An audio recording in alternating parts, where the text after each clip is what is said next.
So, welcome to Taking Charge of My Cancer podcast, episode 30th. I am Darly, your host, and I have a pleasure to have a very special guest today, Eric Alvarez.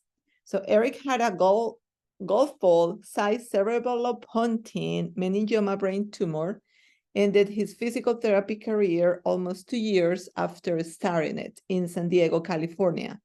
He has established a new career in patient advocacy by creating two unique nonprofit organizations, Mass Kickers Foundation and Disabilities Guerrillas.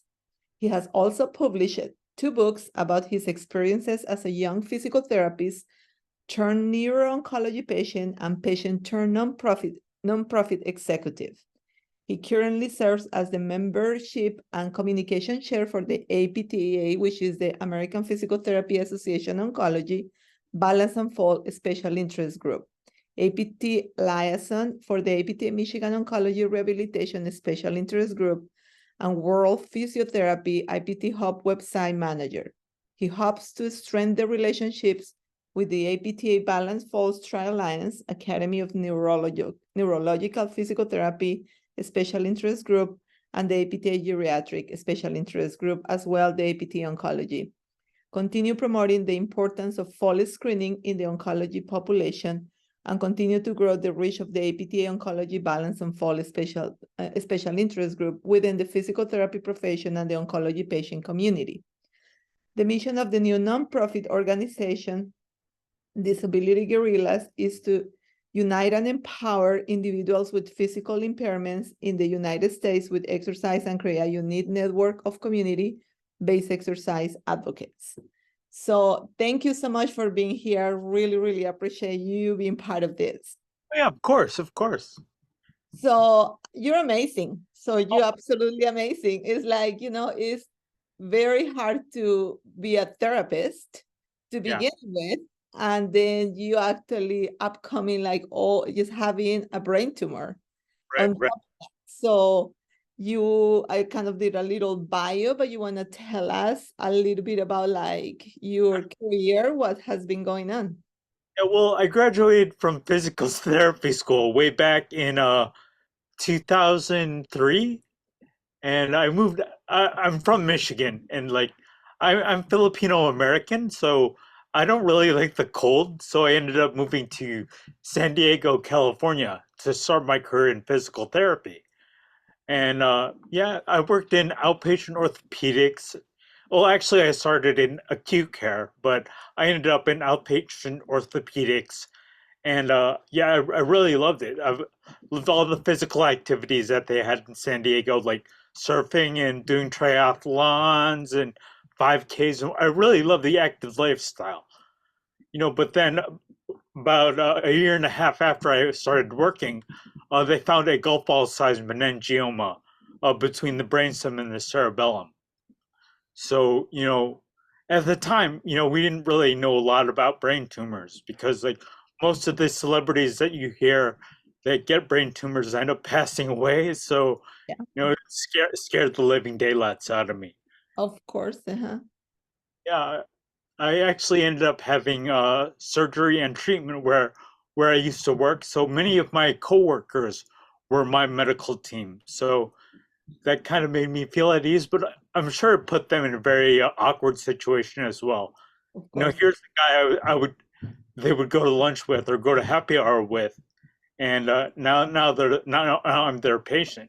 And it's just kind of weird for me too. But honestly, I felt comfortable because I knew all the protocols over there, and I knew the physicians and some of the nursing staff. So, a brain tumor is a very intimidating thing to go through, and I didn't want to be alone. That was a big thing, and it was just a comfort to me to be with people I knew in a setting that I was familiar with. Got you. That's I'm sure that has to be very comforting in the middle of all the crisis and what everything went through your head at that point, right? Yeah, I mean, like I was saying, like at the time, the only time you heard about brain tumors was when someone famous got one and passed away. So like, here I am at age 30, and like, what's going to happen to me? Nobody knows. Like my physicians couldn't tell me because they had no idea, and it was just a very awkward situation. I Abs- ended up having surgery, which was like an 8-hour surgery. I was mhm, in the ICU for 8 days, and then I was on rehab for about a month. And then mhm. I continued with outpatient therapy there too. So it was just a very interesting situation. Absolutely. When did you this after you recovered some, did you ever thought about like, okay, I'm gonna go back into do PT versus start this new life that you have been creating, based on what happened to you? Yeah, well, that's the thing with my impairments. They put me in physical disability because like the tumor was between the brainstem and the cerebellum, and the cerebellum controls all your fine movements and whatnot, and your balance and coordination. And yeah, I have lasting impairments that prohibited me from continuing my career in physical therapy. So I decided to actually. I ended up writing 2 books about my experiences, and I also started a nonprofit that was focusing on the young adult cancer survivors. Mhm, We used to take survivors to other parts of the world to talk about a proactive life after cancer. And that was something that wasn't really being done before. So I mean, we've been to the Philippines, Japan, South Africa, Belgium. You mhm. know, most recently Canada, Toronto, and I think it was Quebec, I believe. But yeah, it was just a great experience because we would take other young adult cancer survivors on trips to kind of promote, like I said, a proactive life after cancer. And that was great. But then, of course, COVID hit. We couldn't really do the traveling anymore, so we ended up dissolving the nonprofit. And I'm actually working on a new nonprofit here in Michigan, the Disability Gorillas, and we're going to do something similar to what Mass Kickers Foundation was doing, but we're going to be focusing on physical disabilities and promoting uh, exercise and just being more physically active. I think there's definitely just from everything that I'm reading, I think uh, a lot of people with physical disabilities are at risk for a lot of Okay. comorbidities from inactivity. So I definitely want to address that in that specific population. And again, I think uh, the people with disabilities can be excellent advocates for physical activity and exercise because I mean you hear it from the doctors and the healthcare professionals, but if the message is coming from your peers, then I think it'll make a stronger impact. And I'm telling you, this is super inspiring. Again, for you to start this years ago, now, we do more podcasts, we do more integrative medicine, we do more multidisciplinary, like rehab, kind of really us getting involved with patients from the beginning through radiation, through chemo. So it is amazing that you were able to actually develop this many years ago.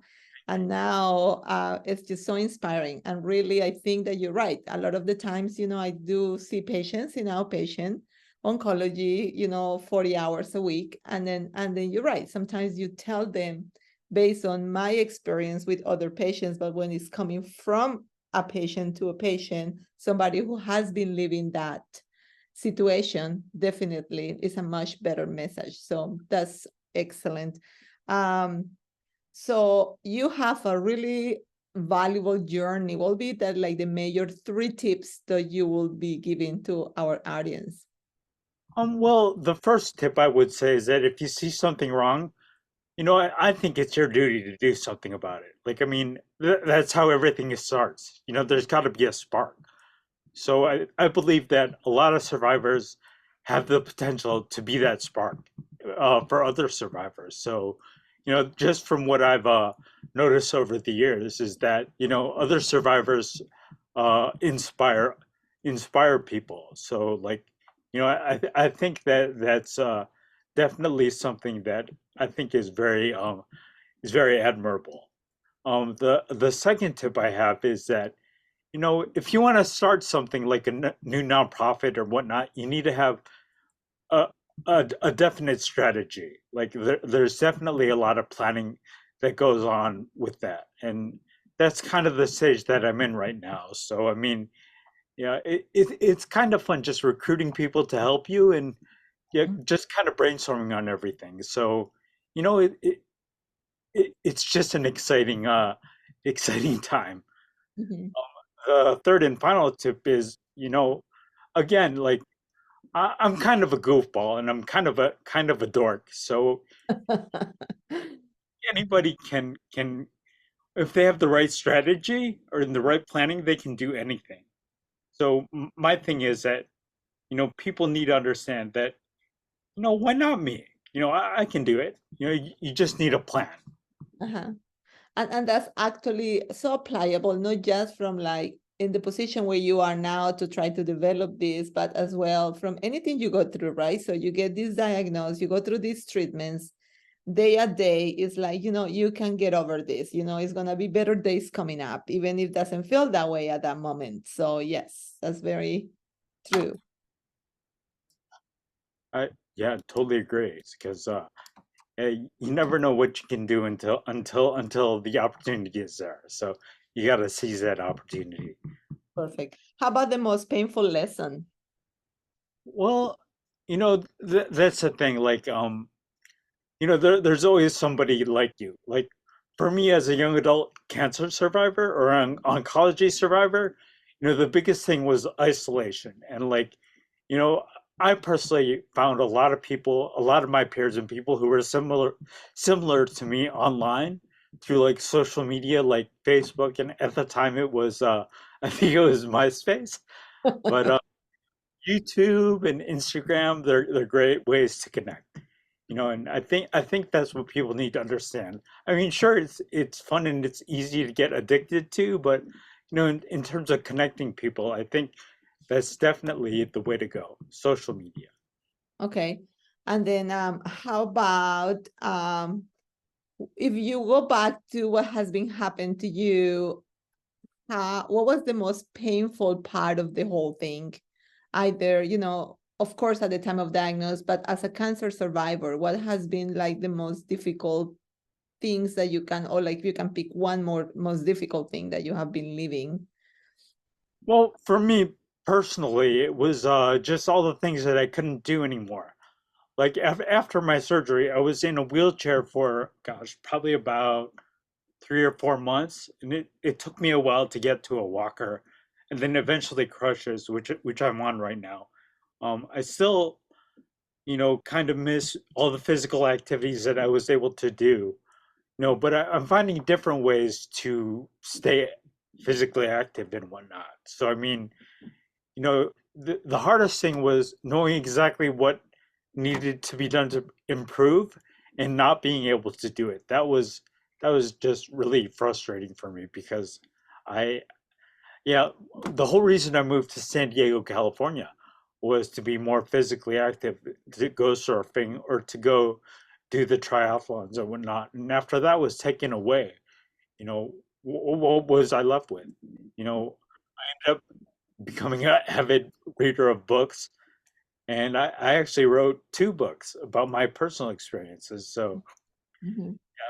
I guess what you would call a kind of a nerd now, because like I'm defined by like physical activity and sports and whatnot, but now I'm more behind the computer creating things or writing things. So yeah, I'm more of a bookworm now, I guess you could say. Okay. What do you do for physical activity? What are you capable of doing to try to keep up with your physical activity? You know, it's funny. I'm using the manual wheelchair now, Okay. and Very good. I try to go out in that as much as I can. And Okay. I've got a treadmill at home. Okay.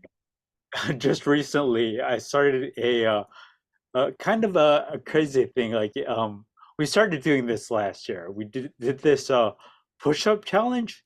Uh-huh. It's right time of year that I was diagnosed. And so this coming October, I'm gonna get a bunch of people to do push-ups with me again. So Okay. yeah, it's just a way to stay active and get away. It's another way to get people in shape, you know. That's great. That's great. Yeah, I did a push-up challenge. I don't remember what was the cost, but I was like, you do 20 push-ups for like 10 days, every day, whatever. And you just share that on Instagram or Facebook. I don't remember. That was last year. That was fun because I used to be, I'm very physically active, but push-ups for us women are a little bit more challenged than for you guys. So yeah, I got stronger. So I was pretty good. So excellent. Um, is there anything that you have that will be of value for our audience, and will you share that with us? Well, honestly, I think that you know, I don't actually, Darlie, are you planning on going to CSM in Boston this coming year? So I won't be able to just, part of it is I try to go as many times as I can, but I'm like a very manual therapy driven type of, so I tend to go more like I'm gonna go to NLN, the National Lymphedema Network conference next month in Philadelphia, or a Boston, lymphatic symposium, or anything to do with oncology specific, like more like hands-on, focus on one thing versus this big CSM. But why? Is something really special? Yeah, it's going to be really exciting. Scott Capozza, Yeah. Anna Blanche, and Brianna DeWitt. We're going to be doing a session for young adult cancer survivors. Oh And my we'll God, that's awesome. be the four panelists for that. So I'm very excited for that because I think Leanna and Bree, they're both breast cancer survivors, and Scott is, I believe, a lymphoma or Yeah, a I think so. Yep, yep, yeah, yeah. survivor. So it'll be very interesting to get unique perspectives on things. So That's awesome. Well, I'm gonna try to find a way, if I cannot make it, kind of see if I can somehow get into the lecture or something. We'll figure something out. But that's good to know. Thank you for letting me know. I have some students because I'm a clinical instructor. And so some of them were like here at UF in Gainesville, so they were like thinking to go, and I'm gonna start pushing it for them to go and give me all the learning they can do, right? yeah. Perfect. So what would be 3 books that you would recommend? And of course, cannot be yours. Okay. Honestly, I started, like I mentioned before, I started doing a lot of reading after I was diagnosed. Uh-huh. I really got into Malcolm Gladwell, Okay. the Point, Outliers, and I think Blink. Those are 3 great books. Those are books that really got me thinking about things. So Okay. I highly recommend Malcolm Gladwell books. Um, Okay. Also, I really after I was diagnosed, I was doing a lot of reading about books from other cancer survivors, and there are a ton of them. In Okay. fact, one of my colleagues here in Michigan, um, I can't remember his name, but yeah, he just published a book. Okay. Let me see if I can remember. That's okay. And maybe if you can send it, email it to me, Sure. and then I'll add it into the description during the podcast, so I can always put it in there. Okay, great. How about movies? Movies. Let's see. Like I mentioned earlier, I'm kind of a geek, so I really like these Star Wars movies, Okay. even the new ones. So yeah, I'll have uh days conversations with people about Star Wars. But another movie that I liked was Stand by Me, Okay. River Phoenix, and like Will Wheaton. It's a great classic coming of age story. So I really was into that because they were around the same age when I was growing up when Okay. that came out. So I really like that. And of course, you definitely need to laugh. And I personally liked when it first came out, the movie Dumb and Dumber with with Jim Carrey. I don't know why. Like it just took me by surprise. Like I didn't think it was going to be funny, but I just thought it was hilarious. So yeah, Yep. bummer for me. Okay, awesome. How about podcast? Well, honestly, I'm still kind of new to podcasts, so I've been listening to yours. Before The that. AF service has a podcast that they just started, and PT Pinecast is a great one also. Those are the three that I'm most familiar with. Okay. And has been one question that you wish I would have asked you and would you have answered? Hmm. Well, let's see. I well, we kind of talked about it earlier, but I wanted to talk about CSM and just being more involved with that. So honestly, I think being involved with the APTA is great because we need a united voice. Like I think that just are there many physical therapy organizations besides the APTA that people are very involved with? I think, it is a couple, like depending what it is. Like I was involved with like the Aquatic Therapy and Rehab Institute because I did a little bit of aquatic therapy. So I'm an aquatic therapy certified. So it's an institute for that. But I think the biggest one is like, what the APTA does in regarding really keep up with evidence and research and all that. So that I don't think it's any other like big one like that, to be honest with you. And again, of course, all the residencies and the specialties and the just being a board specialist and those type of things. I don't think it's anything out there besides that, to be honest with you. Because I look at other professions and like the AMA is very powerful. And I Okay. think that, there needs to be some sort of organization that, unites everyone. And I think the APTA is great here in the United States. And I think just recently I've been getting more involved with the World Physiotherapy Association. Yes. One of my mentors in physical therapy school, Jackie Gruen, she was really involved with that. She's actually the director of IPT Hope. Um, Okay. so I've been kind of helping with their website and whatnot. And actually, I do believe they have a conference coming up pretty soon. I believe it's in Amsterdam, and there's a bunch of colleagues that are going to that. I Excellent. can't go, but you Yeah. know, Isn't that like an oncology? I thought was like an I came across and I cannot think of, I thought was like an oncology, world oncology conference or something like that. Have you heard of that? yeah, I I don't. You actually, I think you're correct. It's not a IPT Hope. It's Uh-huh. like American or the World Oncology Conference. So Mhm. Yeah, can't remember the name exactly, but I yeah. don't, but yeah, I didn't even know they exist. And I came across, I think that they were doing something, I don't remember, in one of the European countries like this past summer. I came across right like when was about to go, and I thought was like, oh wow, I didn't even realize that was like a world yes oncology organization, which I think that would be great as a as oncology physical therapists we can get involved with it. That would be really great. And I think there's different levels of physical therapy professionalism in different parts of the world. Here in the States, we've got the doctorate degree, but in some of the other countries, they're still developing that oncology curriculum. So I think it's great. We can definitely learn from one another at that thing, at that conference. Absolutely. So I just have a recent experience. Well, no, it's 2 years now. So I became a board oncology specialist. Okay. And that was like, I think we did it like a year after they finally, approve it. And that was very challenging. Like this is not an easy piece to go through this at all.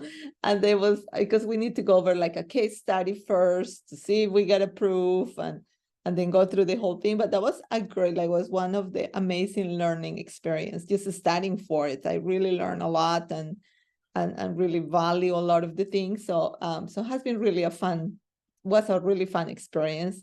I just have to go through like, every 3 years you have to do the recertification. So Yeah. another case study, and sometimes that can be a pain going through all this, like really, to just to prove what? I believe I know my stuff, and I, do this day after day. So and then try to get really involved with research here within our organization, and being speaking in some national conference and things like that. So I'm like, so that can be a little challenging, but again, it's fun. Was a really good learning experience. Yeah, that's the thing. Like I mentioned before, I am a brain tumor survivor, so I'm finding a lot of interesting things out. Like I ended up trying to start a PhD program in Texas, but apparently, like I've got some short-term memory deficits, from the surgery. So like, being in an academic setting, I couldn't handle it, which was very strange for me because like when I was in physical therapy school, it was definitely one of the nerds. I used to, but before there was like Blackboard and all that other stuff, I was a guy that was taking notes and posting it online and sharing it with everyone. But you know, in after the surgery, I was definitely not the same. And Uh-huh. everything that came up, everything that all the impairments from the brain tumor surgery, they were more visible in an academic setting. Like I guess I subconsciously, just compensated for everything. Like I now take notes on everything with my phone. Uh-huh. I could always refer back to that, and I didn't even think twice about it. But in a formal academic setting where you're taking quizzes and tests, you can't do that. So Absolutely. it was very eye-opening for me. Yeah, but you see, sometimes life throws us to a way that you never imagine, right? Like if that didn't happen to you, you think that you ever will be writing 2 books and open a nonprofit organization and having like helping so many people out there. I mean, I knew about you through somebody when I was trying to kind of start going with the podcast and try to really build a little bit of a side business. Then I was like, okay, somebody's like, have you heard about Eric Alvarez? It's like, no. And so that was the first, like, oh my God, he's amazing. And then I started to follow you and looking at the stuff you were doing. And I was like, sometimes, like I say, it wasn't because the situation. I bet you were not doing any of the stuff you were doing right now. I mean, who knows where you were? Like you will be like maybe in academics and teaching and whatever, but not necessarily doing what you're doing right now, right? Well, I mean, that's the thing. Like, I don't know if a lot of physical therapists are in the nonprofit sector, but I see a lot of comparisons. It's very similar. At the core of physical therapy, we want to help people, and Uh-huh. that's basically what the nonprofit world is also. So honestly, I think physical therapists make good nonprofit professionals. So if anyone is interested in helping me out with the new one, I would love to hear from you. Okay, absolutely. Yes, and then like I say, I know also to close up a little bit here, what will be the best way to contact you? How can people find you? I'm gonna be putting, like I say, your social media and on your website on the description of the podcast, but will you tell them what was the best way for them to find you? I'm very active still on social media, Facebook, and I'm just learning Instagram. I don't think I'm young enough for TikTok anymore. Me So neither. I don't even go there. yeah, and then I think Uh, my hashtag is just Eric Galvez, and if anything, email is definitely an easy way to get a hold of me. It's just ericgalvezdpt@gmail.com. Perfect. Eric, well, has been a pleasure talking to you. Again, you just inspire me even more. I think you will be a great inspiration for everybody who is listening to your podcast. So I really appreciate it. Okay, great. Well, thank you for having me. I really thank you for that. Okay, you're welcome, and you have a great evening. Okay, you too. Okay, bye.